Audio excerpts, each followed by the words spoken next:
Nice to see you here again. We're all whispering as to what your intentions may be for the long-term future, so we will wait and see. Okay, do we have an apology from Councillor Price. Would someone like to move, please, that we accept that apology? Thank you, Councillor Urquhart, Councillor Rawlinson. All those in favour, please say aye. Thank you. Any items of extraordinary business? I know of none. No. Declarations of interest. I am going to declare an interest, but not a conflict of interest, just an interest in the service level agreement from Safer Ashburton as I am on the board, but I don't believe I have a conflict. Any other conflicts of interest? Okay, confirmation of the minutes.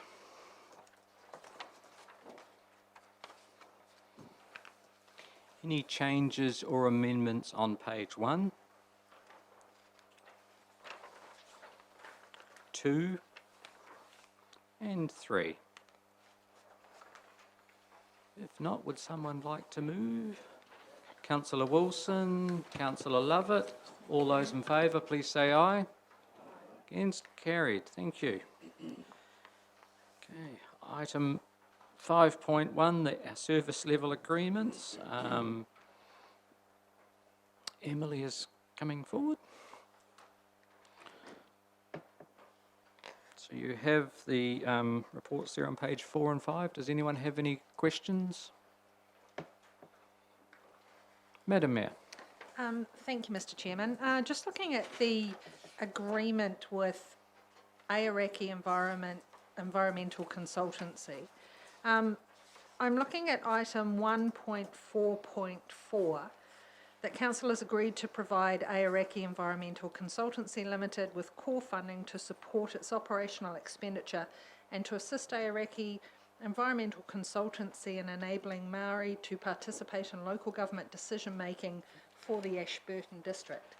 And I'm wondering, please, how we factor in a statement that we make in our annual report every year that says Te Runanga o Arawhenua have requested that Council work with Hakateri Marae for day-to-day issues with the community. So I'm just seeking clarification where in this agreement we're covering the second statement that we put out annually that we work locally on issues of community wellbeing. I think Tony's going to answer that one for you. Thank you, through the chair. So our agreement with Arawhenua is that in the first instance we approach Arawhenua via the Aoraki Environmental Consultancy, and from there they give direction as to whether we are then it's appropriate to speak directly with the Hakateri Marae or they would like to have input instead. So we don't cover that off in the service level agreement specifically, but our very first step is to approach Arawhenua via AEC. I know that we are going to see them as a council in a couple of weeks, and I'm wondering if perhaps that's an item that could go on the agenda maybe for the 2020-2021 agreement, just to make sure that we're crystal clear. Okay. Yes, absolutely. We could discuss that with them then. Thank you for that. Any? Councillor Brown. Just a couple of questions. It's on Aoraki Environmental. I thought, and I could be wrong, that we were given them a one-off setup fee. It was a once-a. Is that true or not? Thank you, through the chair. So that was the original intention. We've had discussions with AEC, and while they feel that the arrangement in terms of the direct billing of council is working, they feel that they need one more further year to get that themselves up and running. So we have an amount. I think it's $30,000 in the annual plan for our work with AEC, but they invoice us each month for the hours and the work and what part of council the work is going to. Is that over and above? There's a minimum $2,500 a month as No, well? no, not at all. It would be up to $2,500 a month. Up to. Yes. I do have another couple of questions. It's on page 10 of the agreement. 2.4.1, the accountability forms, and they'll provide an annual report to council, which is great. This may be verbal or in writing. An annual report should be in writing, not verbally? Through the chair, thank you. We'll go and have a look at that in some detail, yes. And under 2.5.1b, council will receive one accountability form at the end of the funding year. Have we had one from last year, or is this a new measure? Through the chair, so we've had a progress update up until the end of May, and so we'll get the last one at the end of this month, essentially. Yes. Is that a internal document, or has it come to us? Through the chair, at this stage, it's just become a management document, and Yep. we've just considered and valued, not valued, we've evaluated what they've returned to us versus what we know the work has been as well. So everything's on track. Good. That was all my questions. Thank you. Councillor Rawlinson. Thank you. My question's probably partially answered in that because it was around the funding on 2.2.1b. My question was, has the 30,000 been fully utilised, or is it looking like it will be? No, sorry, through the chair. To date, we have spent 22,000 with AEC. That was up to the 30th of May. So we will probably be under the 30,000. Thank you. Okay. Madam Mayor. Thank you, Mr. Chairman. I am a creature of consistency, and I really like to understand, particularly in regards to this AEC. We state in the opening summary of the report 5.1.1 that Council requires a service level agreement for agencies that receive over 100,000, and yet I've heard in recent responses that we're at the 50,000 mark. So I'm just seeking to understand why we have an SLA with an organisation that's less than 100. Thank you, through the chair. This is the way in which AEC would like to work with us, and they've requested that we have the SLA. We had one at the first year because they were a new organisation we were entering into an agreement with, and then for last year and for this future 2019-20, they've asked that we continue with the SLA. They have this standard arrangement with other councils they work with. Okay, and supplementary through you, Mr. Chair, in regards to recent policy councillors just adopted on climate change, and we are focused as an organisation in trying to strive for mitigation. Should we be giving consideration to our agreements to comment on climate change and health and safety? Through the chair, that would be something we'd have to go away and consider and evaluate. Yes. Maybe for 2020-21, I think, at this stage. Thank you. But if we're out for consultation, they can do that anyway, can't they? Without us specifically. Yes. Any further questions at all on any of the SLAs? Just seeking one clarification, Mr. Chairman. I note that we haven't identified who the signatory will be with Aoraki Environmental Consultancy. In the case of the art gallery, we have the chairman of the board, and in the case of the event centre and Safer Ashburton, we have the managers, and I'm just seeking to understand who the contract is with, whether the contract is with the manager or with the governance. Thank you, through the chair. That's a really valid question.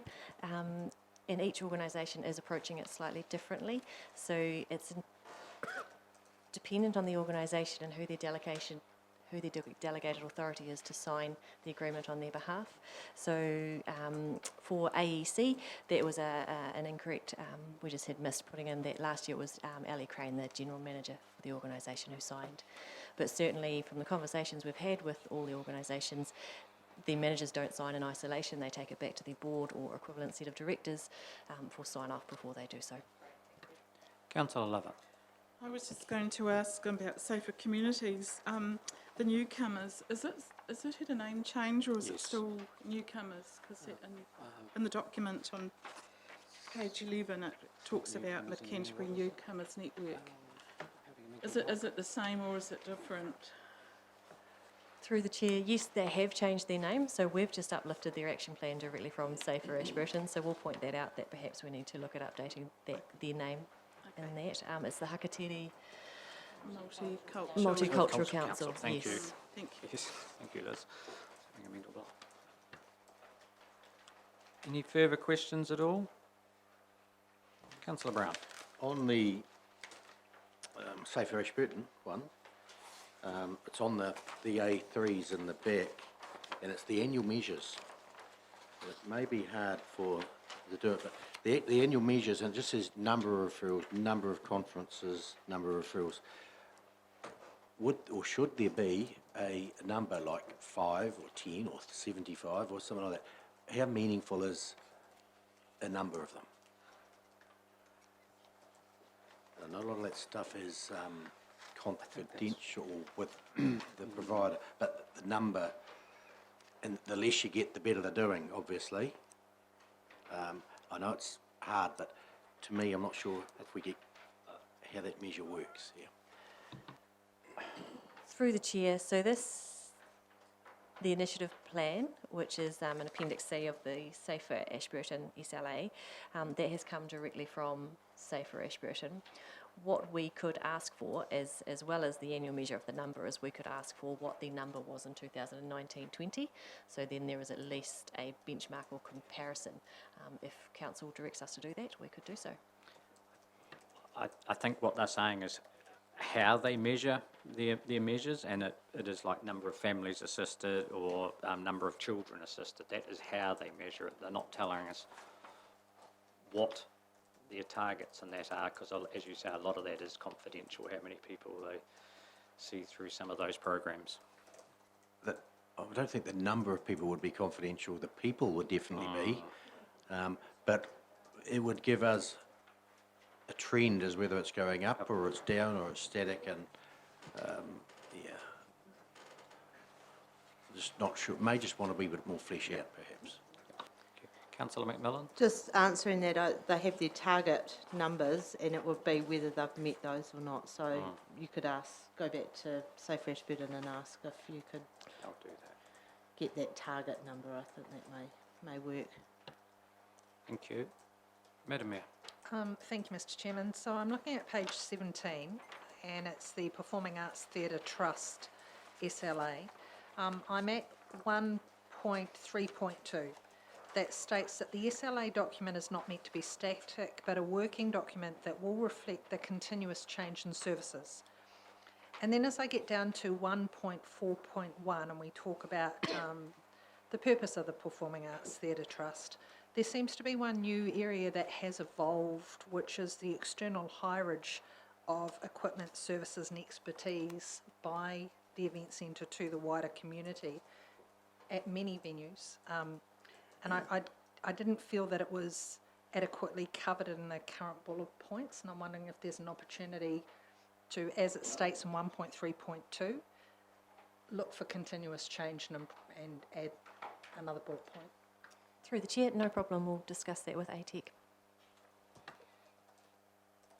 Thank you. So, any further questions at all on any of those SLAs? If not, we have a recommendation there on page 4. Councillor Brown. And I will move to recommendation 5.1.2 as it's.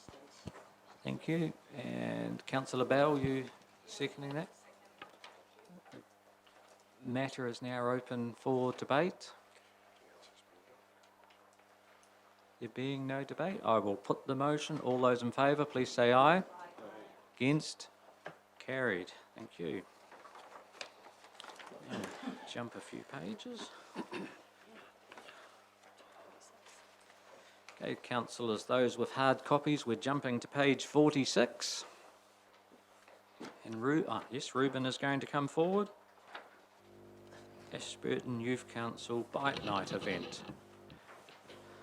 Good afternoon. Thank you. Anything further you'd like to add to your report here, Ruben?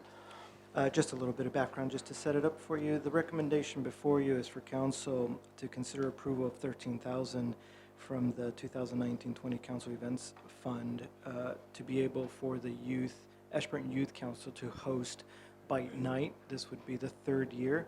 This is the result and the reason why we're bringing it forward rather early, because the event is tentatively or proposed for a September date. As soon after we received notice from the Ministry of Youth Development, a grant that has been made available, our application towards that grant to secure multi-year funding for this specific event was unsuccessful. The grant had about 300 applicants requesting a total of 21 million, and they only had 3 million to offer. So we wanted to quickly bring this to you as a recommendation to be able to allow the Youth Council to proceed with this event. Thank you. Councillor Wilson. Thanks, Mr. Chair. I've got two questions. First is, how much do we set aside for the other Bites Day, the multicultural bite? 5,000. It's 5,000 they Five. get, yes. Which, yes, it's a lot bigger event than this. And in the second paragraph of 5.23, it said we raise money. Well, it's a pretty poor investment. We put in 13,000 and they give away 1,300. I mean, why are they giving away money? We're giving them money to run the program, not to use our money to give it away to somebody else. It should be direct from us. If they want the money to run it, they should have enough money to run it only, not to contribute to something else that we're not part of. Councillor Brown, your light's on. Oh, sorry. Councillor Rawlinson. Maybe I can answer Councillor Wilson's question to start with. It wasn't my initial question, was they take buckets around collecting, and that's the money that's given out and back into the community. It's not part of our funding that they use, it's what they collect in the buckets from the public. But I did have a question, and it was on the budget. Our daily waste, a $1,500 cost to collect rubbish, I presume. So is that a local company? Are we supporting someone local, or who is Our Daily Waste? Our Daily Waste is an organization that I believe is out of Christchurch, if I'm not mistaken, but they have come in our previous events and have been successful in the community, liking what they do. They come out and actually separate rubbish that's collected throughout the event and put them in appropriate bins, just to ensure that rubbish is going where rubbish is supposed to go, and separate plastic and stuff like that. So it's a benefit, environmental benefit, and they've shown interest to continue to partner with us in future events.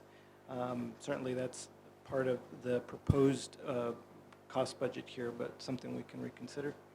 Yeah, because I was surprised to think that we would utilise a group from outside the district. So that's not the one that Leslie Ottie's involved with, the eco lady. Enviro Waste. No, they do work closely together, and they are in partnership, and both of them are presented at the event. Thank you. So Just- I would still like to question the fact of utilising, even though they may do a good job, of using someone from out of our district when we could have, even within our own system, somebody who could do it. Am I correct in thinking council actually owns its own trailer it tows to these facilities now for this purpose? That's why I'm asking the question. Thank you. Councillor Bell.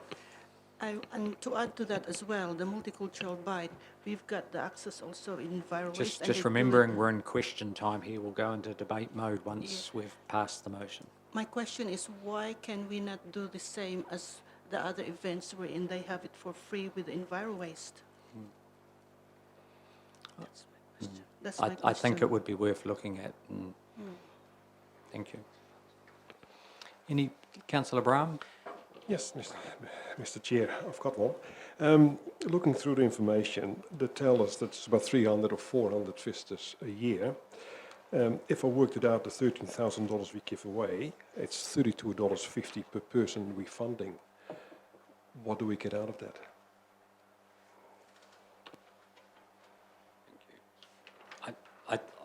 I think the answer is, because there is a question there, it's the experience of running the event for the Youth Council, but I'll hand to Ruben to...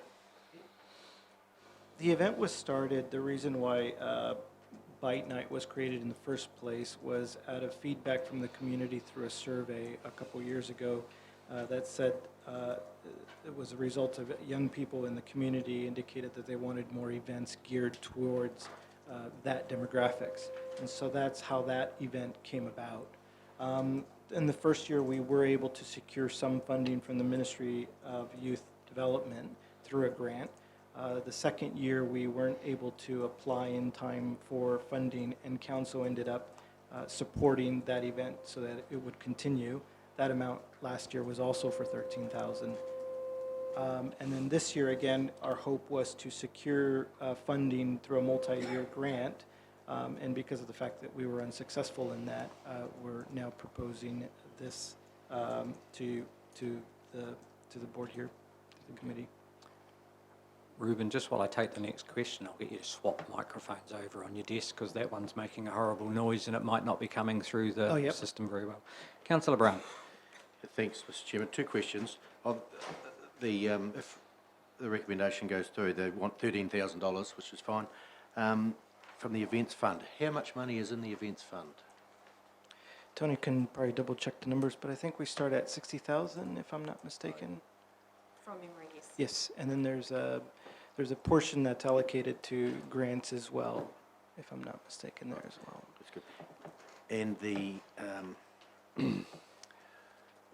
yeah, they've applied for it 2 times now. This will be the 3rd time if they're successful. This would be the second time. Oh, only the second Only time. the second time. The first time, it was funded through a grant that we were able to get.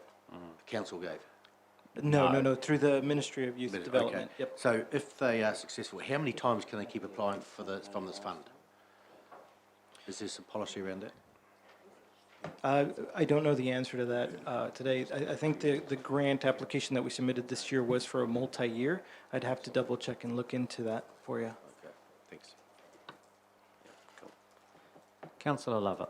I was just going to ask, before they sort of come to us asking for the 13,000, have they talked to the YMCA Boxing Academy and other youth organisations that could actually help put money in and run this event to make it more successful? Because, you know, it's just a group of a few that's trying to run a big event here, and if it's going to be successful, we kind of need a lot of other young people involved running this. Yes, we do recognize that. The recent Youth Council meeting, we did discuss in detail additional partners that can join in to make this event happen, as well as additional sponsorship opportunities and fundraising activities to make it more sustainable. Thank you. Thank you for that. Just before I go to the meeting, I just do have a question myself. Yep. You're saying this came about because youth wanted an event more targeted around their age group. I just don't see here how Bite Night is targeted to that, because in that breakdown of 300 to 400 visitors, do we know how many were adults and how many were classified as youth or children? Because I'm just not sure how this is geared to youth. That's an excellent question. I don't have the answer to that. I do know the Bite Night event came about last year shortly after I came on board, so I'm still trying to get my head around it myself. I was present at the event, and there was a heck of a lot of teenagers at that event. I would suspect the majority of the attendants were teens. Great, thank you. Madam Mayor. Thank you, Mr Chairman, and if councillors would just entertain me for a moment and grab their financial variance report, and if you look at page 19, under community governance and decision making, we have a group called the Youth Council, and the Youth Council is us. And so while we're talking about other organisations, applying to us She'll for make it into- grants, Where's the Make- question? She'll finish with a question. Trust me. well, we are talking about other organisations applying for grants. Am I correct, Mr Chairman, that this is actually part of council? So we are making a decision for council. Yes. Thank you. correct. Councillor Brown. Question I've got, is it the youth who are organising all this? They're learning from it, or is it getting done for them? Or are they fully involved with the whole setup and organisation? That's an excellent question. Since I've come on board, and there was a significant activity last year to involve the Youth Council as part of every aspect of planning and making this event possible, certainly I've come on board and really made sure that moving forward they are involved in every aspect of it, including the budgeting of it, which we have discussed at the previous meeting. They're aware of where things are from a budget standpoint. And so it's part of that exercise of learning how to put on these events. And certainly on the night of, the entire Youth Council is out there making sure that everything gets set up and runs smoothly.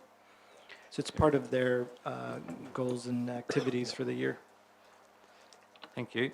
Councillor Brown. Yeah, I'll move the recommendation. In doing so, just reinforce what Ruben's just said. This is $13,000 we would be spending, and it gives those youths experience to run an event, make some money to give to others, but it gives them the experience, and it also gives the people who turn up there a something else to do in Ashburton. So, along it's $13,000. It's a reasonable sum of money, but I think it's well spent. So happy to move.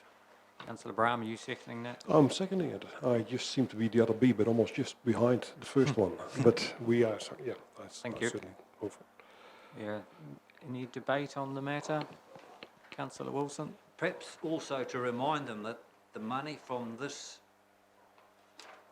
towards these sort of events is not never ending. I know other things like when Mayfield Lions or other service clubs run events, if they get seeding funding, they were told it would be for a couple of years, and once they got rolling, it's up to you to fund yourself. And I think they should be reminded not to count on this coming indefinitely. Thank you. I think the message has been passed on. Councillor McMillan? Thank you, and maybe the condition about the daily waste, someone else that could be used locally, it wouldn't be as expensive, so I don't know whether that brings that down to 11,500 or Yep. keep it at 13,000 and just to, If they don't use a portion of it, it will not be given to them, is my understanding. Councillor Bell? Yep. My question also here is, do they really have to donate the money that they have raised every event, or can that be used That will for be a carry decision on? for the Youth Council, I believe, at their next meeting. That if they're going to pass the bucket around, that'll be a decision for them to make. That'll be part of this whole process. Because, sorry. So, any further speakers? Right of reply, Councillor Brown? Not needed. I'll put the motion. All those in favour, please say aye. Yes. Against? Carried. Councillors, page 48, which is a loose handout, just got missed out of the agenda there. Item 5.3. Elderly Persons Housing Portfolio Review. Who's? Oh, Tony, do you? Oh, Rachel's just got called out the phone. We'll just breathe for a second.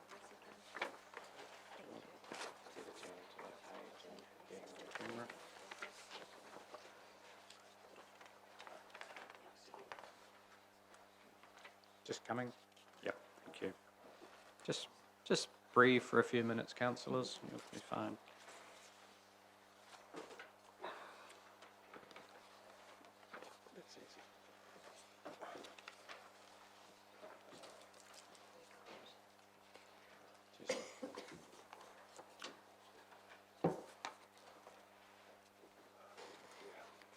Okay.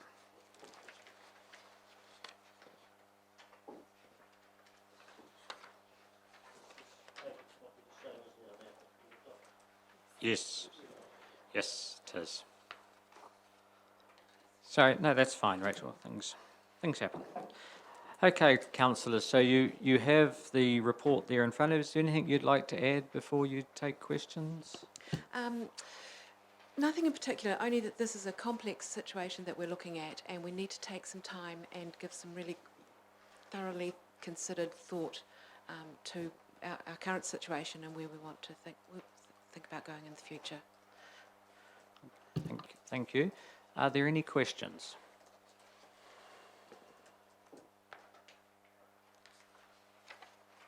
No? If there's no questions, we have a recommendation. Councillor Bell, No, not a question. I would like to recommend it instead. you're going to move the recommendation? Yes. Thank you. 5.3.2 as written. Yeah, I would like to recommend that the council authorizes officers to investigate options for the future management of elderly persons housing. Thank you, Councillor Urquhart. You're seconding that. Okay, the matter is now open for debate. Councillor Wilson. Have we got a budget for this? And have we got a budget ceiling for this? Or are we only going to spend what's in the account? There's no budget allocation for this particular piece of work. Much of it will be absorb within the commercial budget and in the form of staff time. The supplementary, I thought elderly persons' housing is meant to be self-funding. It's always been self-funding, and I think if you step outside that, you'll have to get permission or alter the long-term plan. Staff time is not currently allocated by portfolio, so it's not doesn't make up part of the elderly person's housing budget or expenditure as such. Supplementary, how much are you counting on spending then? Even in time, you must have some sort of budget. If you look at the financial implications, 5.3.7, it says the officer's preferred option will be more fully known when the terms of reference and budget scope are brought back to council for approval.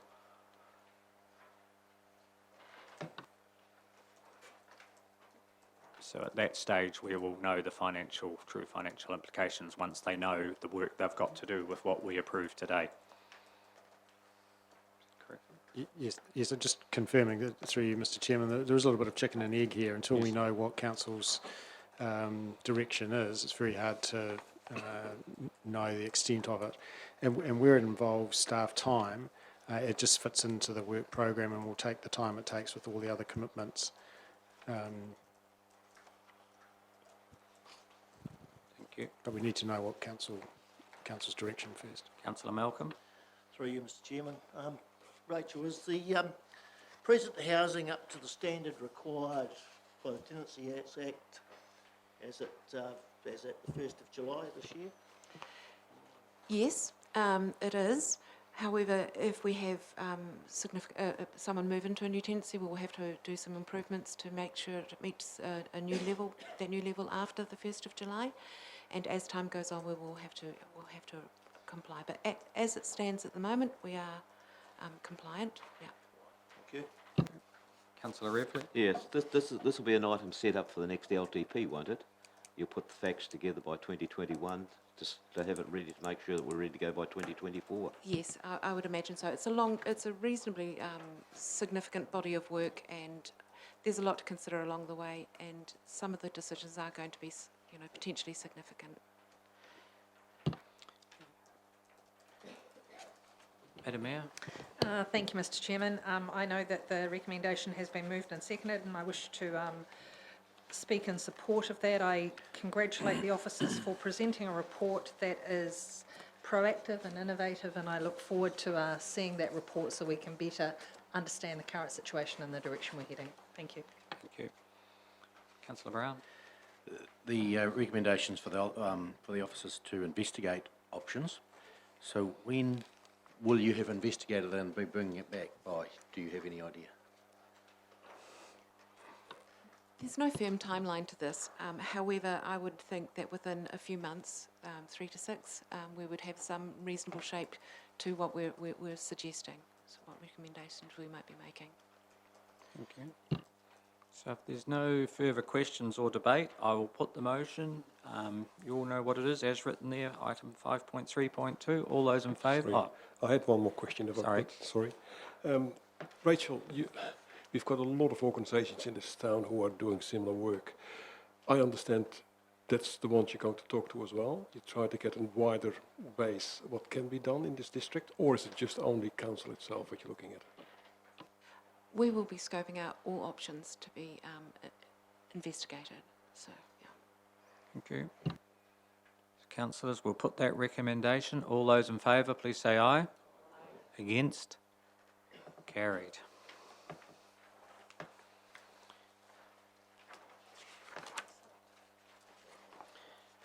So, shall we do? We'll do the activity reports next. Councillors, we're going to move into the activity reports. We need to receive those, don't we? Would someone like to move, please, that we receive the activity reports? Councillor McMillan. Councillor Brown seconded. All those in favour, please say aye. Aye. Thank you. Gordon. 6.1 information systems, 6.1.1 projects. Anything further you would like to add there, Gordon? No, I'm happy to take questions that anybody has on the Thank activity. you. So are there any questions there of information systems? Gee. Run while you can. Thank you. Very well done. Thank you. Oh, no. Councillor Wilson's got one. You nearly got away. On page 56, Microsoft Office update, does that include us as well? It will include all devices, yes, including yours. Is there any thought about upgrading councillors' tablets? That is scheduled for next financial year. 3 weeks' time. Yep. Councillor Brown? Just on the GIS solution replacement, Gordon, what do you think the replacement's going to be? The actual solution was decided upon through an RFP at the end of last year, and since November we've been working on that project to build it, and it went live this Monday, just gone. So it's a product. New Zealand supplier is Eagle Technology, and the product is Esri, which is the largest global GIS product in the world. So, me as a ratepayer or a ratepayer out there, what will they expect? What will be different for them with this project? Through the Chair, at this point, the goal was to deliver what was on the previous platform. That was our first goal. But it opens up a whole, so in terms of property information, building consent information, resource consent information for a property, that information is available now, as it was on Friday. What this gives us is an opportunity to build on the type of information that we publish to the public, that we can share with our partners, functionality that we can add into the platform, which we did not have in the previous platform. So could a person who's using this more or less do their own LIM report themselves off the information you're providing on the GIS platform? No, no, they could not. It does not contain all the information that council provide within a LIM. There is information that is there that they can do, but it is not a LIM, and we don't publish it for that purpose. Thank you. Any further questions?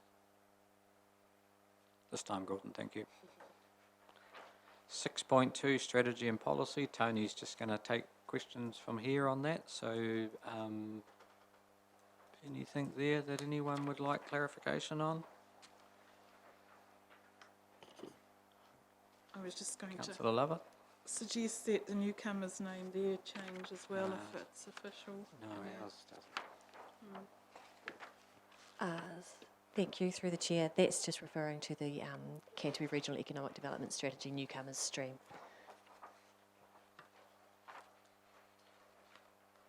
Any further questions? 6.2.2, external submissions. Councillor Brown? Just on the climate change one, or climate checking. Obviously, you'll show us the submission you're going to put in before it goes in, so we all agree with it. But while you're preparing it, I'd just like to, from my point of view, and probably others around the table, perhaps have a balanced submission on agriculture, especially because at the moment it is all very one-sided. We're getting the farmers are getting blamed for the cows and the sheep doing whatever they do, but they get no credit for all the grasses and crops and trees that they have planted. And that needs to be recognised because they are out there soaking up carbon dioxide as well, but no one seems, in the government areas, no one seems to be recognising it.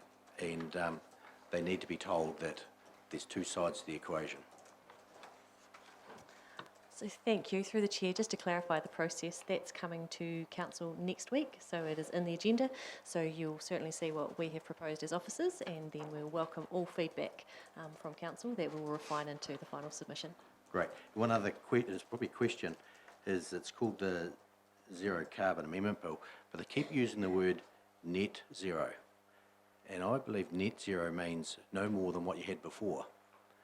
So are we talking zero emissions at all, which we can't do because it just happens, or are we looking net zero, which they are looking net zero, and which means no more than what you had yesterday or the date that they set?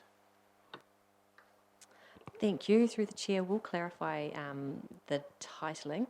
I think from memory it is being called the Zero Carbon Amendment Bill, but we could certainly have that discussion as a council in terms of the, yes. Anything further there on 6.2.2? Move on to 6.2.3. Good to see we've got the funding there for another year. And do you want to give an update at all on recruitment? Yes, so we received from MB confirmation a few weeks ago that they are contributing to a third and final year for the Welcoming Communities program.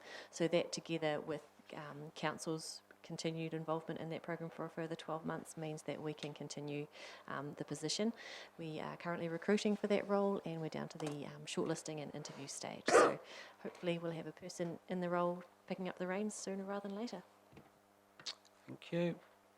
Madam Mayor. Thank you, and just to clarify for those who may not be familiar with the project, Tony already commented earlier, and perhaps Tony you could confirm, the reason that the Ashburton District Council is in the Welcoming Communities program along with the Selwyn District Council is in regards to the CREDS, the Canterbury Regional Economic Development Strategy, and the Ashburton District Council has had the portfolio of newcomers and migrants, I think, for at least 6, maybe even 9 years. Yes, I can certainly confirm the 6, but I'm not sure how much further it goes back than that. Thank you. Right, 6.3 communications. Welcome back, Ruben. Now, does anyone have any questions of Ruben there on page 54?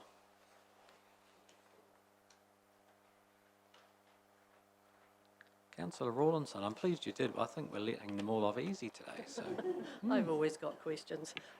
Ruben, just regarding the new texting service, which I think is great, and I did see a little bit of marketing around the new texting number to be for public to use. So can we push that out there more? And I've told a lot of people about it and given them the number, but that we need to grow that and develop it. Would that be right? That is correct. There's potential to grow it hugely in this community when we get uptake.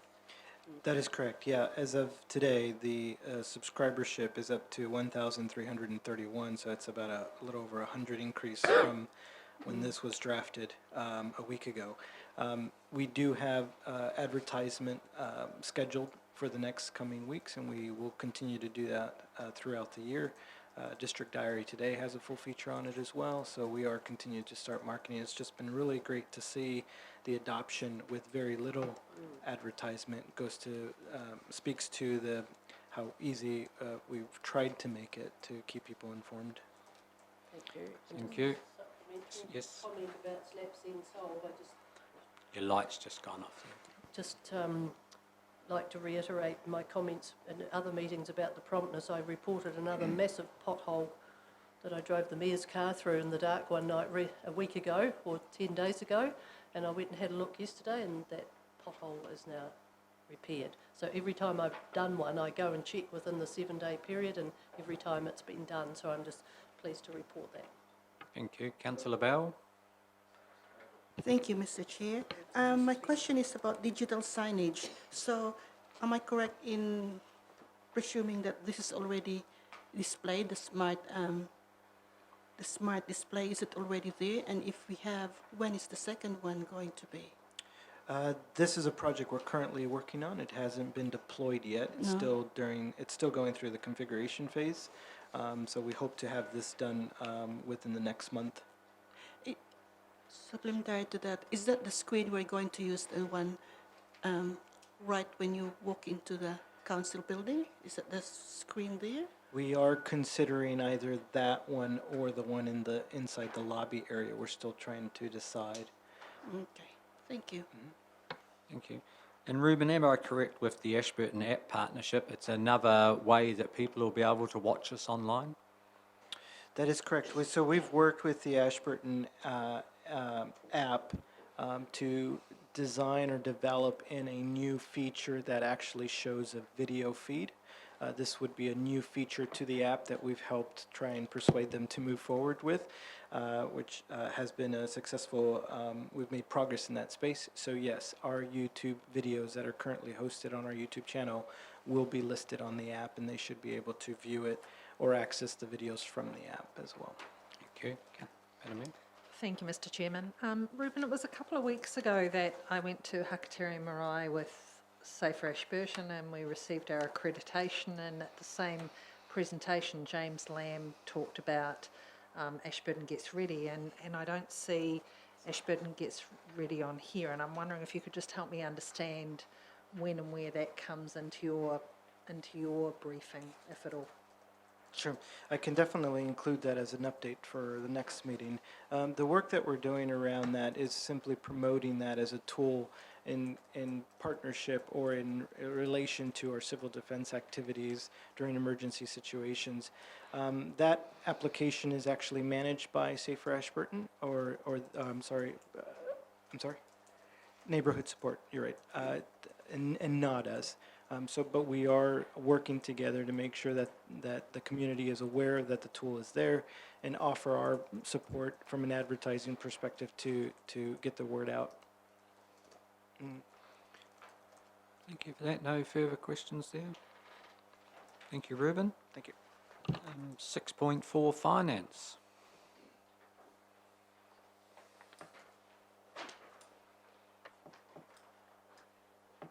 Welcome. Does anyone have any questions? Madam Mayor. Mr. Chairman, may I ask a really general question in the first instance? On page 55 under 6.4.2, the statement under financial reporting reads, this report was emailed to elected members on the 23rd of May. So as a member of the public, if they happen to read this online, how do they access our financial variance reports? The variance reports don't go out with the agenda. However, if they were here today, would they be? Yes, because it's in open meeting. Thank you, that's my first question. Good. But I have a couple of others. So could I start with, let's go to public conveniences, page number 15. No, we're just under the 6.4.1 at this stage. My apologies. So we haven't moved into the variance report yet. So are there any questions there on the 6.4.1? If not, just before we move into the variance report, I'd just like to congratulate staff. Those activity reports, there wasn't a lot of interrogation, so there's a lot of good work happening there, and I think obviously councillors are very happy with what's happening. So I'd just like to thank you and congratulate you. And now we will move into item 6.4.2, the financial reporting. Does everyone have a hard copy? Some are working off the tablet, so I'll just go through this. I'm not sure if there's any. Yep. No spare one sitting here at this stage, but we will get. Okay, councillors. Income and expenditure summary, page 2. Any questions there? Madam Mayor. Mr. Chairman, so the capital income, 4.3 on a budget of 11.03. We're at 39%. And I don't imagine we're going to make 100.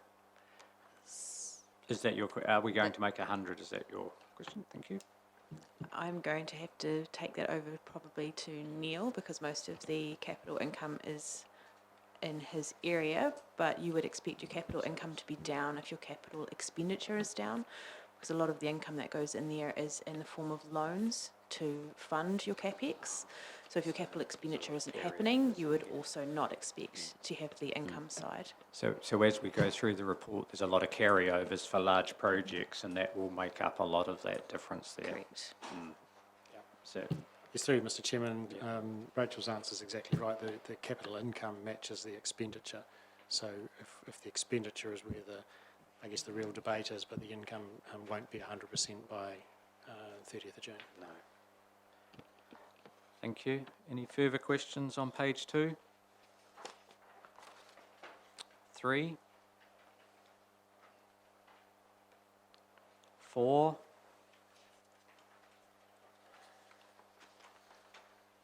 5? 6?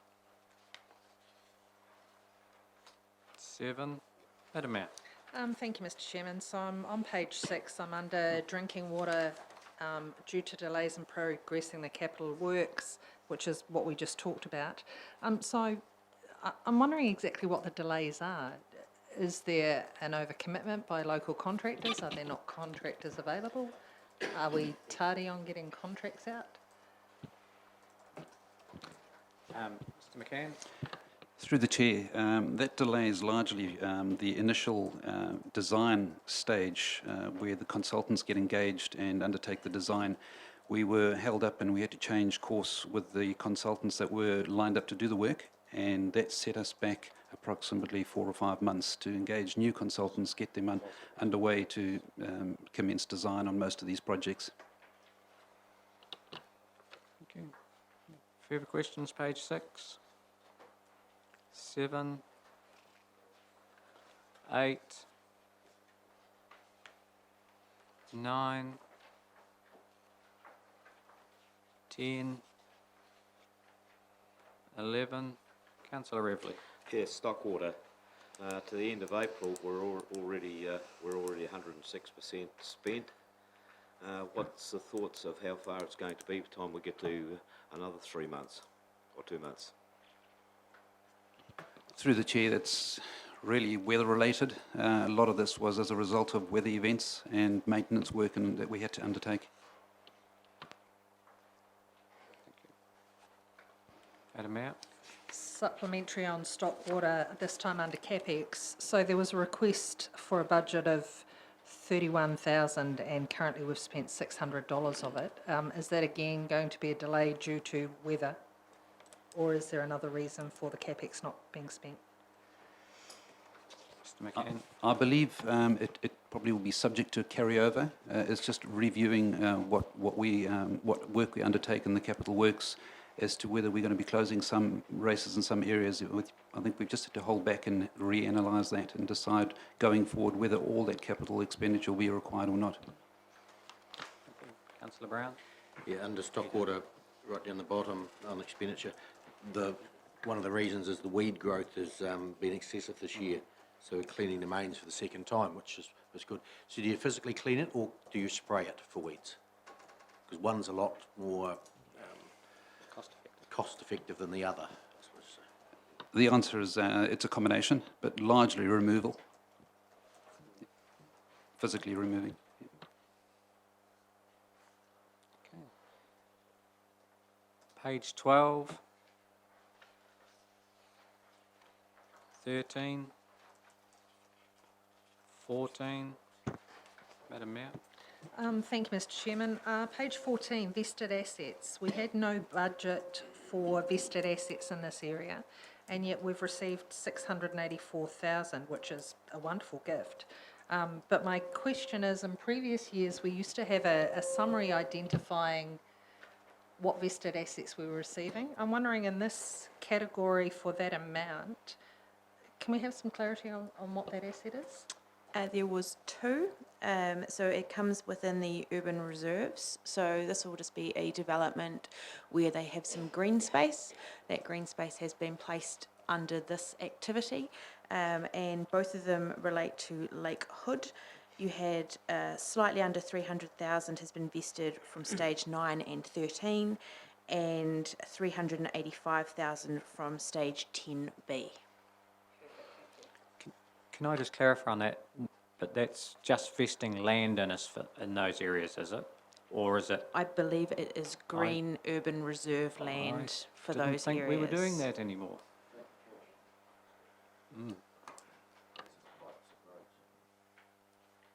I thought yep, but Through you, Mr Chairman, with Lakewood, and we'd need to double check this with the planning team, but that's because that's part of the district plan. There's an outline plan for Lakewood, and that was approved by the council a long time ago. So that's just continued in accordance with that outline plan and the district plan, and there's more to come. so when we changed the rules, it didn't change what we were doing at Lakewood. No, it didn't. I don't think that was our intent, so we may need Well, to you look. would have needed to change the district plan. Okay. There's also your open spaces strategy. Yes. And the only time you take land now is if it is identified in that strategy as being appropriate. In all other cases, it's cash only. Yes. Okay, Councillor Revley. Yeah, a couple of items on page 14. The income for reserve boards, campgrounds, that's direct rates take, is it? Because that's reasonably well in balance. But is that a rate take? There's 589,000 for on the income side for the reserve boards, camping grounds, and the reserve boards below it. So where's that money coming from? Been around for a while, I don't know. I'm not sure, I'd have to look into that for you. I don't have that to hand. Probably move down a wee bit further, and I see memorial halls. According to this document, we actually only spent 3,000 on memorial halls. We're supposed to have spent 54,000. We're only 6,000. So, is there any likelihood that there'll be more money spent there, or is there just no applications for anyone to do anything to memorial halls? For memorial halls, my understanding is that depends on each of the hall boards themselves. So depending on what they've put in their capital expenditure, that just flows through into this report. So if they haven't spent their budget or if they've delayed things, that's entirely up to them. Okay. Probably one other wee piece. I see something coming up on a regular basis at the Mount Tamara's Reserve Board that parks recoveries, looks like the reserve boards are being charged for what? What is parks recoveries? In general, parks recoveries are where the open spaces team are going around and spending time, possibly machinery, hireage costs to inspect playgrounds and things like that. They need to do that, I believe, from a health and safety perspective, and I think that's once a month that they have to do those inspections, and that all comes through on the parks recoveries line. So probably all reserve boards need to budget from here on out for park staff going down, checking playgrounds for whatever they have to, and health and safety. That looks like it's going to be an expenditure that's already not on a... Yes. I would say that should be budgeted for within the reserve boards. I'm unsure if it has been budgeted for within the open spaces area, because you wouldn't want to budget for it twice, but I would expect it should be budgeted for where the expense ends up, which is at the reserve boards. So through you, could I ask that that the staff check it out and get it put on the next budgets, that there will be money required for staff doing this. The budgets, I see in the long-term budget, there's nothing there. So it really does need to be spelled out. We're nearly starting a new year and a new boards, that there will need to be money put aside, $1,000 or so just for the staff going around doing the health and safety and looking at the park. So that's just another wee piece that needs to go. Okay. Thank you for that. Councillor Wilson. Thanks, Mr Chairman. Yeah, my question's similar. There's 450,000 operating expenditure reserve boards. All the reserve boards I'm on don't get grants from the council. If you're putting money, doing things on reserve, it should go through the reserve board so they know that the council is actually spending money there. If you're doing things without telling the reserve board, that goes right against what our process is, that any money spent should go ticked off by the chair and the secretary of the reserve board. I can't see where 450,000 has gone into reserves, boards. Where's that money been spent? So my understanding is that all of the reserve boards have rolled up into this page in the variance report. So that's every single reserve board is coming into these two lines, is my understanding. If that's incorrect, that's possibly because I'm not fully over the top of it and don't understand the intricacies of how this report has been put together yet. The end of the year, supplementary, I'd like to see an answer where that money's gone. Not necessarily each board, but we've spent X amount on grants to 5 boards, we've spent this to rebuild this or do this, or, so that we know where that money actually goes. So we can provide you with the variance reports for every single reserve board, which will have that, will have the same breakdown, the detail on it, so you can see what has been given in the way of grants to reserve boards. Thank you. We can provide that. Chief Executive? Your light's just gone out. Thank you. Certainly, I endorse Rachel's comments. We can provide that information. I do note, though, that we were certainly intending between us all to spend, in that case, $726,000 for the year. So the plans are in place for operating expenditure of that sort of magnitude. And clearly, we don't have the detail here to explain the 451, and we will do that at a later point. But this document does indicate that that level of expenditure was contemplated at the beginning of the budget year. Yeah, I think the bulk of it will be at the Tynwald Reserve Board because they have a camping ground there which takes in a lot of income and has a lot of expenditure. So I think you'll find the bulk of it is there, has been in the past umpteen years. Okay. So, any further questions, page 14? Yes, Madam Mayor? please. Thank you. Through you to Rachel. Rachel, I have sat in on a reserve board for the last couple of meetings, and there just seems to be some confusion in regards to the capital budget versus the operating budget. So the way they get their reports, they've got their income less their expenditure, they've got their running total, and at the moment this particular group are in deficit and they're a bit nervous.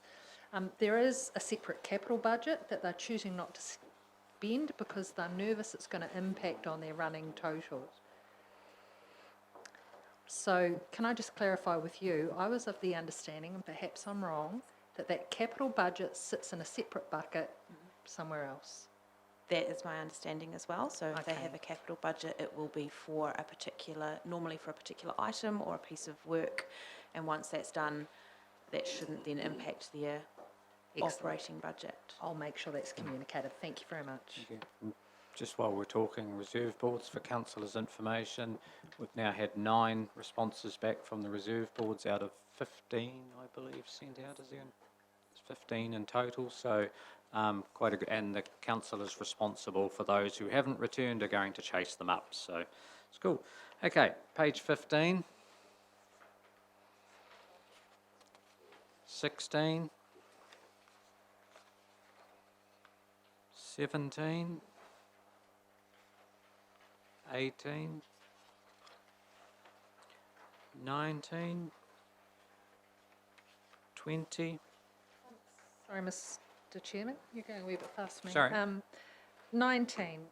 So I'm looking at the Water Zone Committee, and I'm OPEX. We had a budget of 151,000, and we have spent 23. Were we overly pessimistic in how much the cost of our Water Zone Committee was going to be, or are the costs going off somewhere else?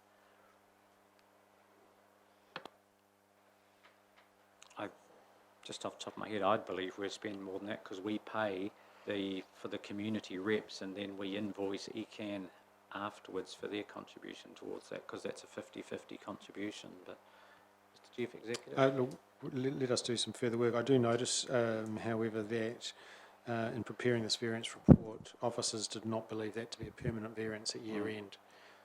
So however the timing of the flow of that money, we're not anticipating not doing what we expected. Just not long Double to go, negative. that's We're all. expecting to do what we plan to do. Just must be a very short time frame now, that's all. So Yes, but it could be a year end Exactly. exchange of invoices with ECAN or whatever it might yes, be. yep, thank you. Page 20, Youth Council there, $1,700. 21, 22, 23, 24,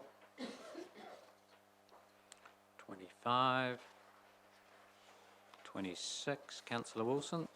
Thanks, Mr Chair. Ever since I've been on the council, I'm interested to know what the actual equity of the district is. It's got in there 477 million or whatever it is. A lot of that is to me, it's pipes in the ground and roads. If we were sold up, what actually is our equity that we could fund? But is that not required in local government?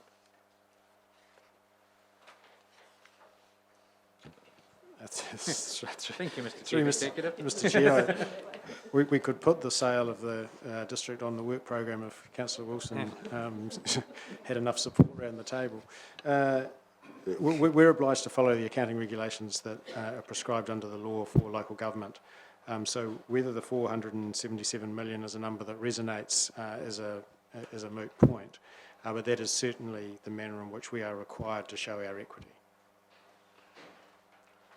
See, why I ask, when we borrow money, we say our equity is within 15% of our borrowing is within 15% of our equity. But if the bank said, right, you have to pay it back, our equity is not 470, we can't raise 477 million. It's a theoretical thing. I'd like to know actually what cash could we raise without selling our infrastructure? Yes, well, we might need to do some further work on that latter question.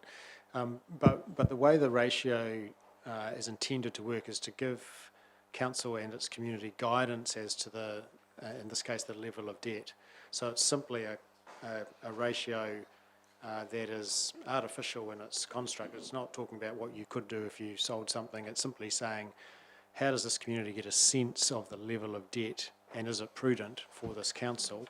And that then is calculated on the basis of this legal equity number. But it doesn't mean you can then turn that into cash or what. I think the purpose of it is simply to give the community guidance as to debt levels. And there are some councils, for one reason or another, who would have higher levels of debt than others. And people looking in can therefore get an indication of how that council is sitting with its own debt levels. Councillor Brown. All those assets we have are saleable. The roads are saleable, the underground, the water pipes and everything are saleable. And if we run a bit short, we probably could put Tarbottoms Road on the market. There's a theoretical answer and a reality to all this, of course. And add to that, if Tarbottoms Road was sold, then whoever used it would be paying a toll to the new owners. Yes. Well, of course, we've got some nice footpaths there now, so the value's gone up. Yeah. Somebody might buy it and charge traffic that goes past the toll now, wouldn't it? Okay, councillors, page 26. 27. 28. 29. Councillor Brown, 30. Did you want? Yeah. I do have a question. It's on the other debtors. In 3 months, 3 months restricted, I know is under management, and there's actually none of them, which is great. But 3 months, is that growing? Is it staying the same? And another question, how's it being managed? Any debtors over 3 months get referred to our debt recovery company, and they manage it on our behalf. As far as how stable it is, I would have to go back and have a look at prior months' numbers and have a look for you. For our information, when we get these reports, could we have the prior months bar graph beside it, so it would give an indication to us whether it's up or down or which way Yes, it's we going? can get that added into the report. Thanks. Thank you.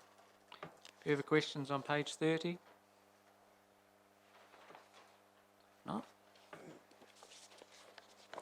Thank you. That's the variance report done. And now we'll ask, are you there by yourself, Bruce? You come on forward. And councillors, we'll go back to 5.4. We'll move forward. Where is 5.4? Page 48 of our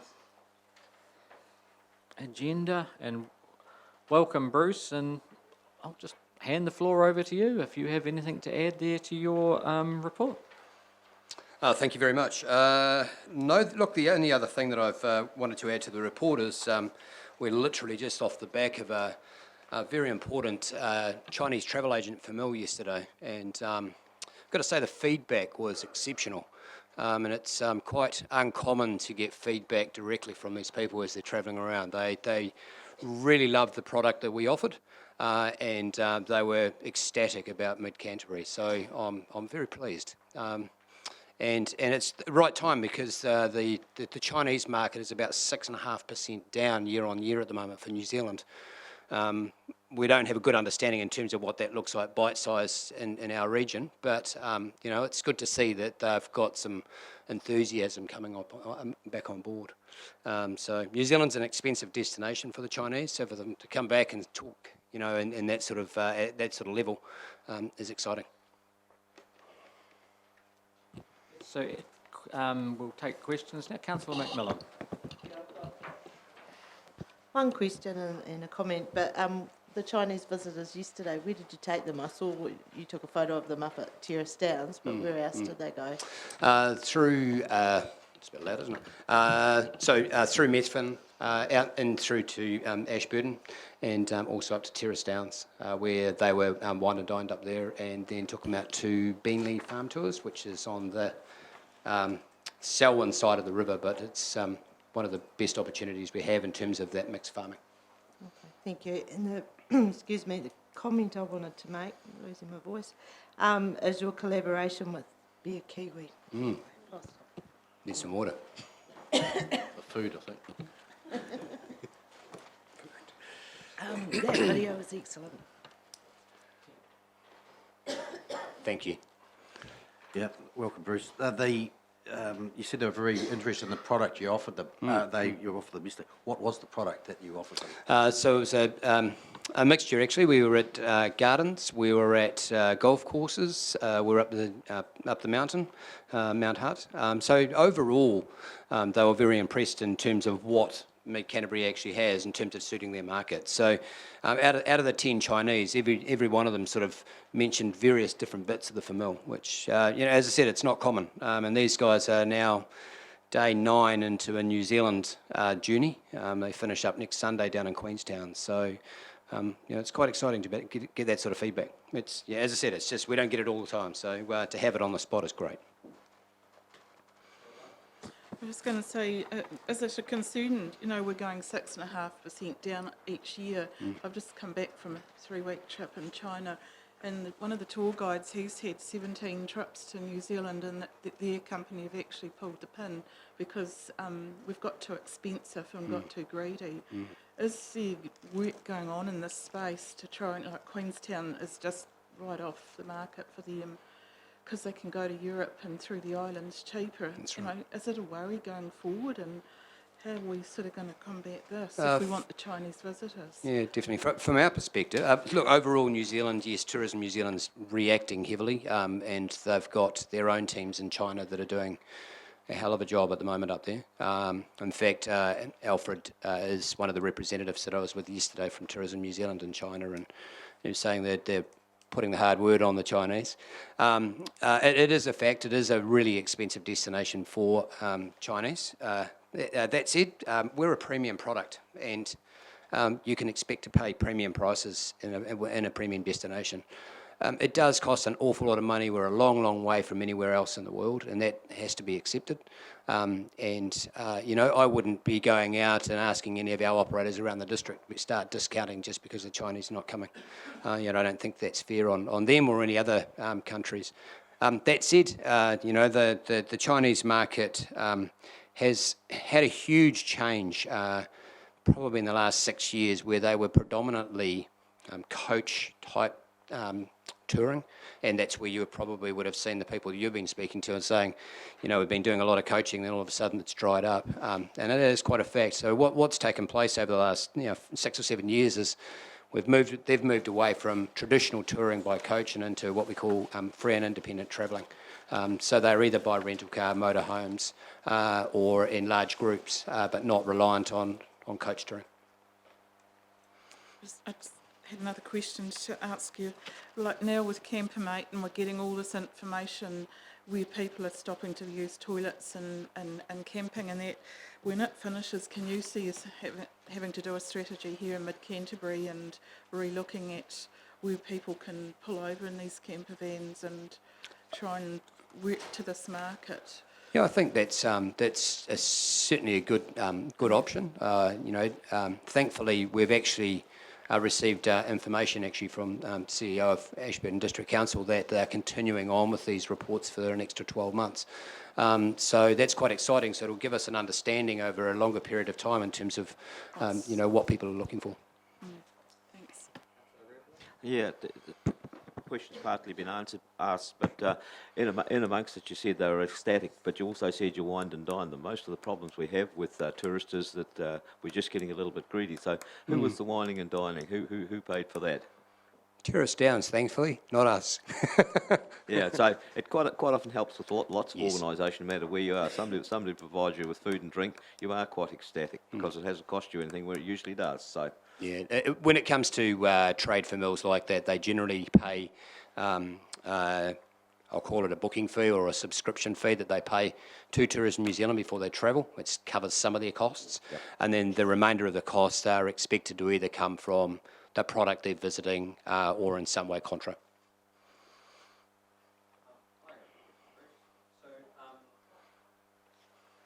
Thank you. I have a question. Anton resigned, so just wondering if you managed to find a replacement, and then obviously now you've had a recent resignation as well, so you'll be working with the team regarding that replacement as well? Yes, so yeah, Anton resigned. He's actually now with Christchurch NZ in business development, and yes, we've had news that Bevan is finishing up with us. So I understand that our board chair is working with your CEO to find a solution there. So Anton hasn't been replaced at this stage? No. Well, Anton was replaced with Bevan, but Bevan's now yes, moving on. okay, yes, okay, thank you. And through you, Mr Chairman, I can just confirm Bruce's comments. I have been talking to James about process to ensure that the EMC board is at full muster and they don't run into issues around quorums and such things in the period ahead. Thank you. So, Madam Mayor. Thank you, Mr Chairman. So also an update for Bruce. Bruce, you will have heard that we had a visit from Westlake in Hangzhou in China a couple of weeks back. And in a similar vein to what you've just said about your recent hosting with Chinese, that group was so impressed with this district, they are looking to come back very quickly. So they're talking late July, early August, and improving tourism opportunities and negotiating ways that they can work with the Ashburton District is one of the things I've asked to put on the agenda. Good. And from my end, I'm very happy to get something in place, certainly at the Siang level.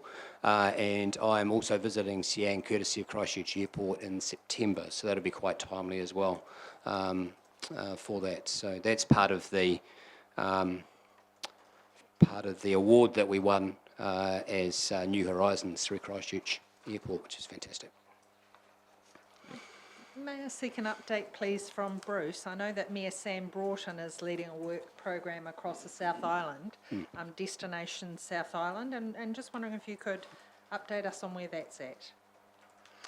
Yes, I attended a meeting about 3 weeks ago now in Christchurch with this regard, and essentially what they're looking to do is find a way that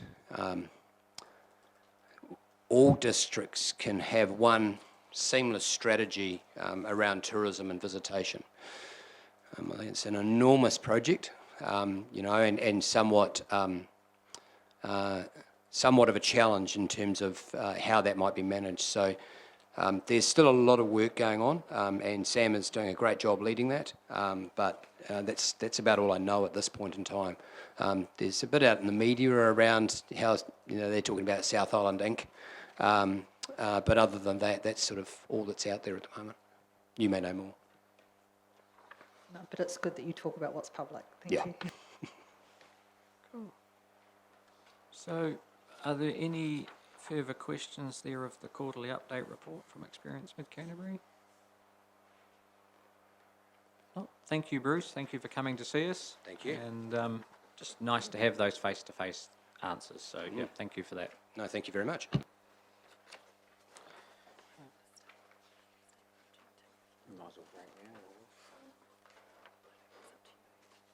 Bruce, we're going to have a cup of tea very shortly if you wanted to stay and you can join us. Okay, all right. No, thank you. Councillors, we will go to 6.5, governance and business support, page 55.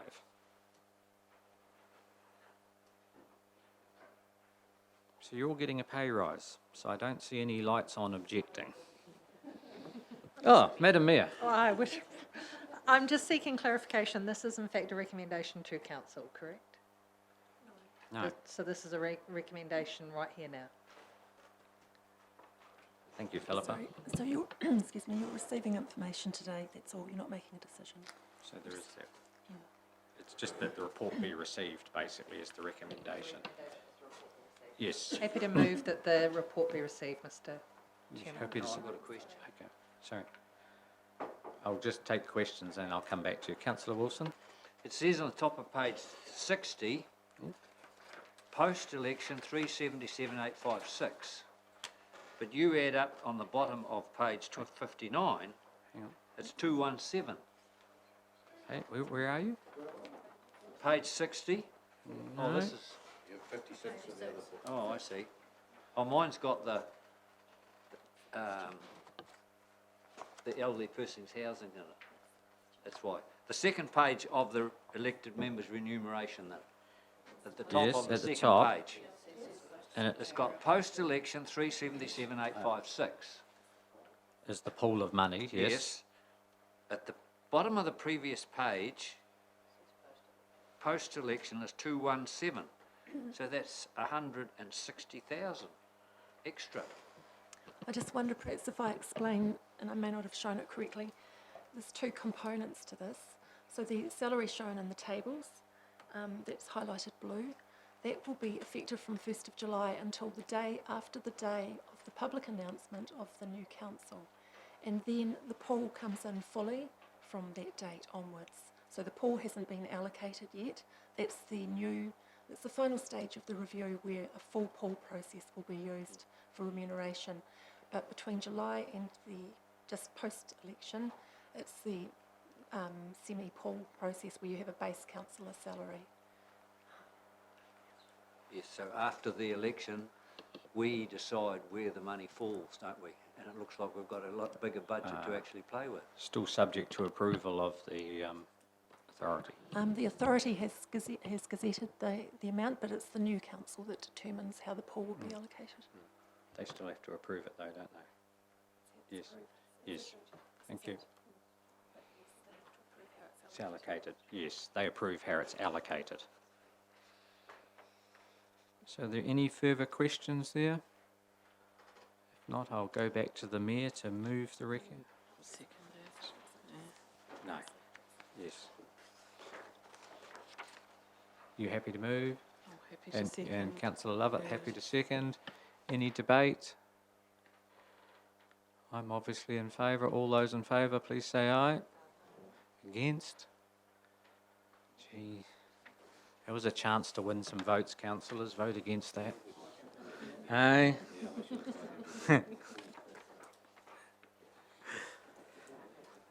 Okay, item 6.5.2, Chinese settlement, Allens Road. The minutes are attached there. There were no recommendations in their minutes, were there? No.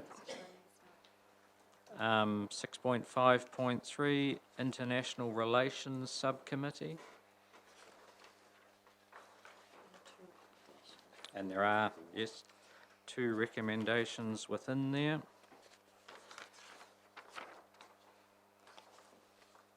Does anyone have any questions at all?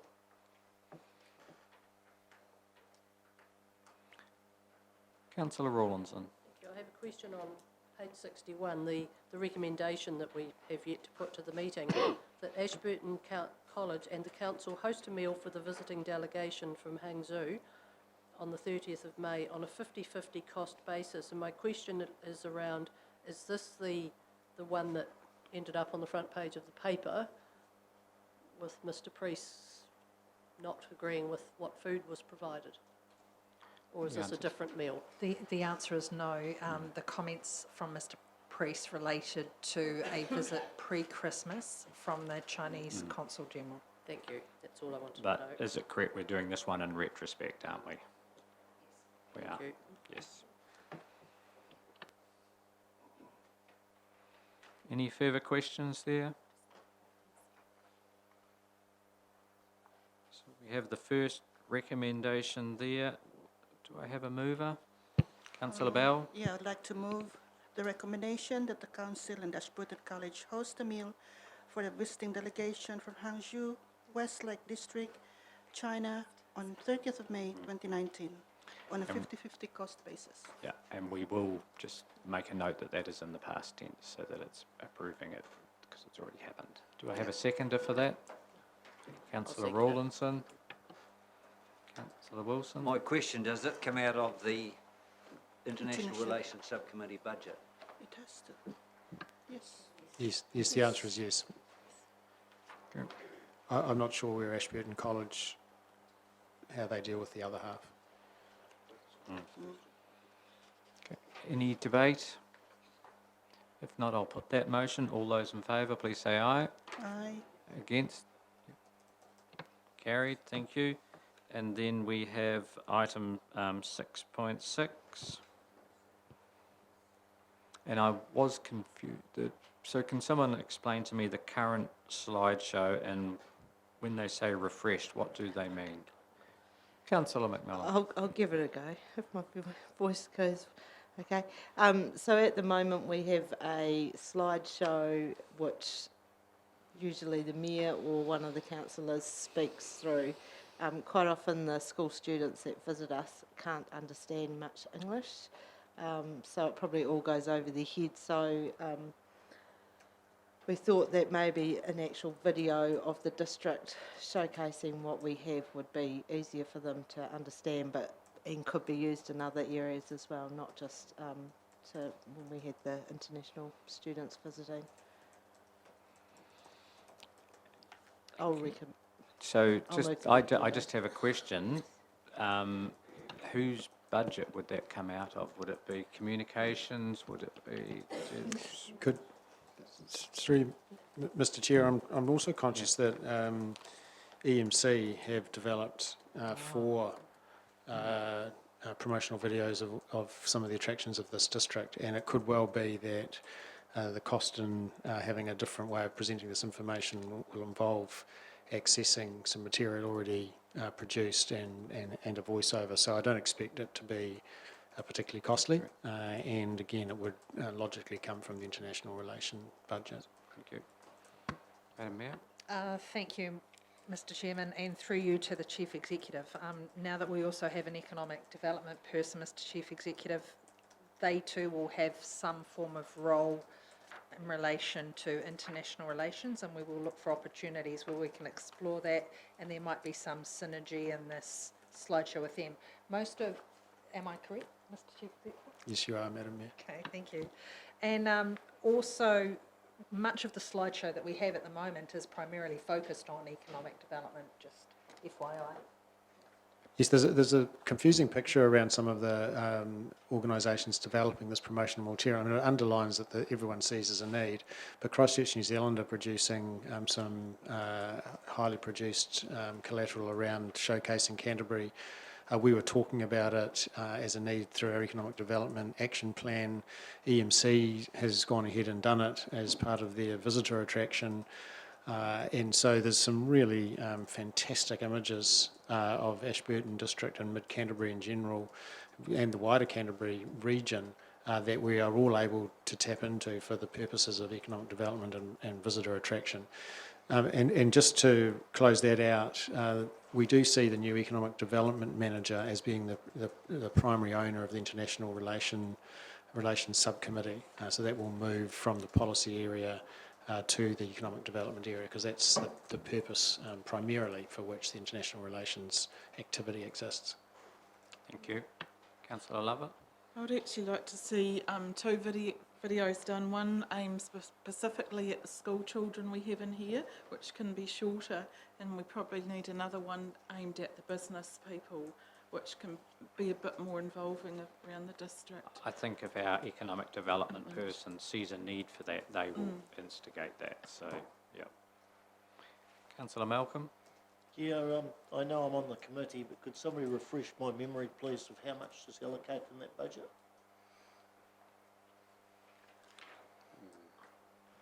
I will have to get back to you on that one. I don't have it off the top of my head at this stage. I will let you know. I thought it was around 30 a year, 30,000, and then I thought there was an option to carry it forward, and I think there has been a carry forward total from previous years. Thank you. It's not, it is around that 30. Yes. Thank you. Mr.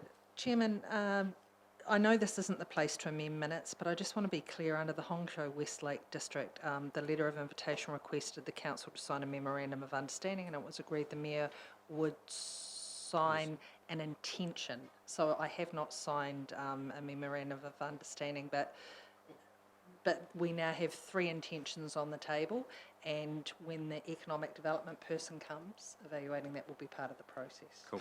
Thank you. So we have the recommendation there. Do I have a mover for that, Councillor Bell? Yeah, I'll just. Yep. I think Councillor Macmillan No, already no, moved go, it. Councillor Bell, you go. Okay, I would like to move that recommendation 6.6. Thank you. Thank you. And Councillor I'll Macmillan? second it. Seconding it. Any further debate? Put the motion. All those in favour, please say aye. Carried. Thank you. Airport Authority. Now, there is a recommendation, but actually it's changed from what you have in front of you. If you're happy, I'll read the recommendation as it is now written.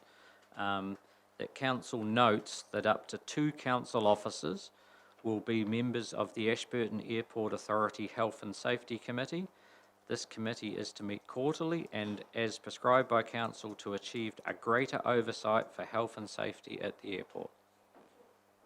So that is the recommendation that's there, that 2 council officers will be members of the Ashburton Airport Authority Health and Safety Committee. So any questions around that? We're talking council staff with appropriate knowledge of the health and safety. Thank you.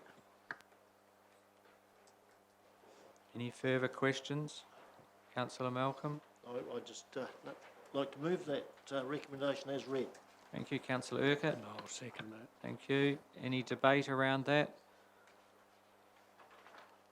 I'll add to that we're bringing this through this forum to put some significance around this.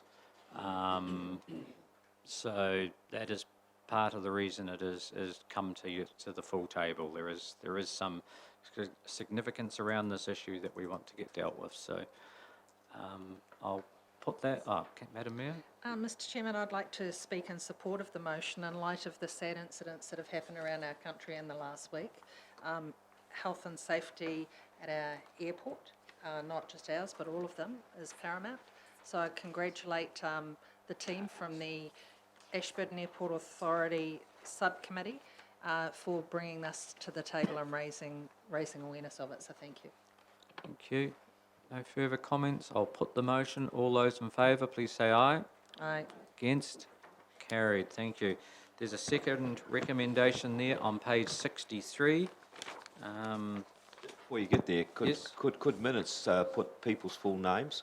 I see under the rent, Kelly's name just shows up as Kelly outside the room, and the people that knows it, even though Kelly was at the meeting, could we actually have it? Reserve boards used to do a lot of this as well. Just put the person's first name. Could mean anything. And I notice the youth council are nearly every time we only have a first name. So when you're reading minutes a few days later and you don't know anybody, it's nice to have all of them. Thank you. Madam Mayor, you? Oh, sorry. No. Yes. Yeah, Kelly was listed with her full name at the, as an attendee, but yes. Yep, thank you. Okay, so we have a second recommendation there that remaining funds from the water connection be spent on provision of a public toilet in the Aero Club hangar development. Rachel, do you want to come forward at all, just in case there's any questions around that?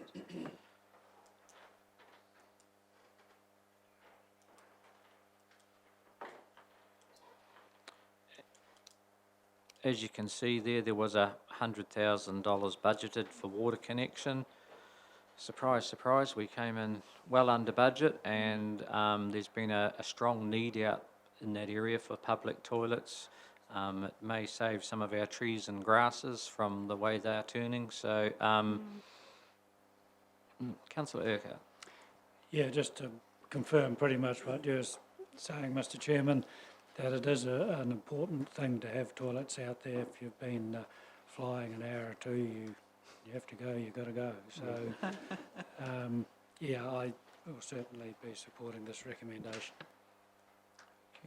Councillor Lovett. I'm just going to ask, whereabouts are they going into the vintage, where all the vintage stuff is, the planes, that hangar, or is this a whole new development going on out there? This is a new hangar that's being built at present, and so they're talking about incorporating some publicly accessible toilets within that hangar. A memorandum of understanding is going to be developed so that we can get the operational side of the issue addressed. Yeah. Councillor Revley. Is there sufficient unused funds to complete this project? I would think there would be more than adequate available in this budget. Yeah. Any further questions? Councillor Brown? When we budgeted the water supply, was it a best guess, or was it actually finally budgeted? I can't tell you off the top of my head, but there were some unknown factors with the logistics of delivering that water on site. I'm just wondering whether, because you didn't use all the water line money, that you can take it and put it into a toilet. It's just not gelling with me, but obviously you need a toilet, but yeah, I'm just thinking about it. Yeah. Madam Mayor? Oh, sorry. So I was just going to say, that's why it's come before you, because we're not just doing it, we're seeking council's decision to do that. Yeah. So we're reallocating some So- money so with your through- approval. Where did the 100,000 initial budget come from? Which budget? Where was it rated from?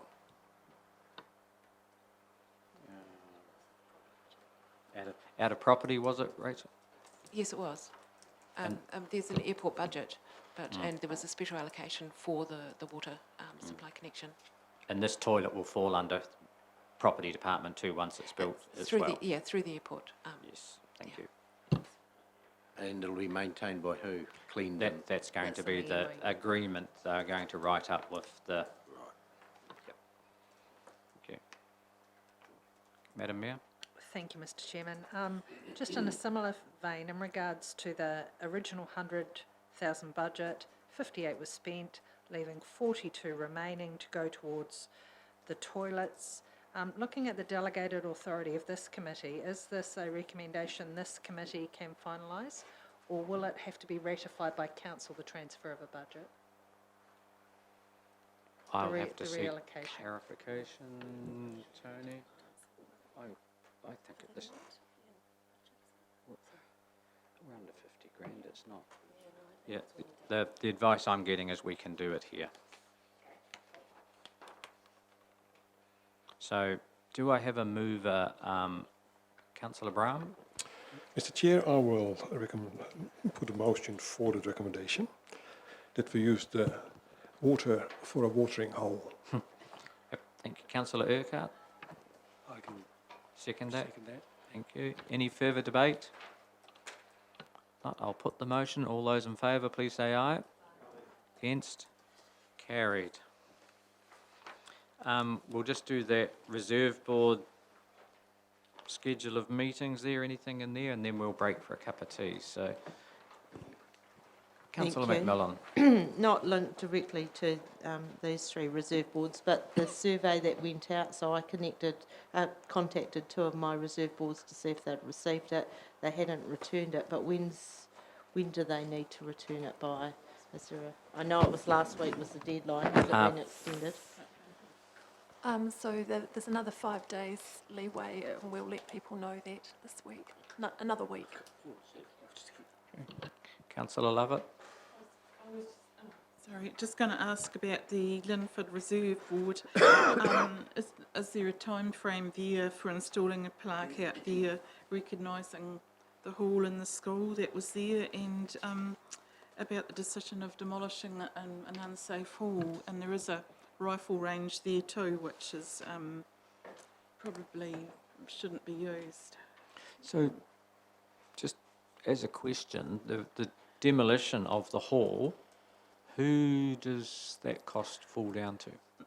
Has the reserve board got money in reserve? No.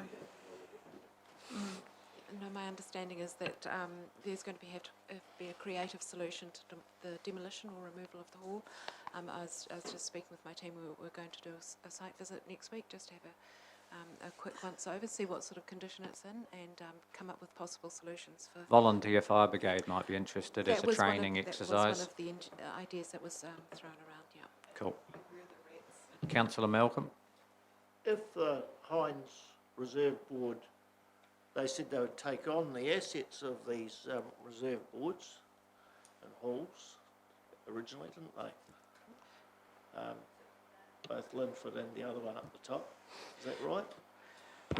The asset is a Maybe they should take on $2,000 the deficit at liabilities. this stage. Well, they already are. There's a... Councillor Wilson, would you like to respond? The Hinds Reserve Board has agreed to take over the Maronan Reserve, but it has not agreed, or it hasn't been discussed about the Linford one. I don't think one reserve board would like to take over another one's debt. No. If there's a credit, they'd be quite happy. Yeah. Okay. Any further questions or comments on the reserve boards? If not, very good time to break for a cup of tea. Welcome to the gentlemen who have just come in the room. So come and have a cup of tea with us, and when we come back, the floor will be yours.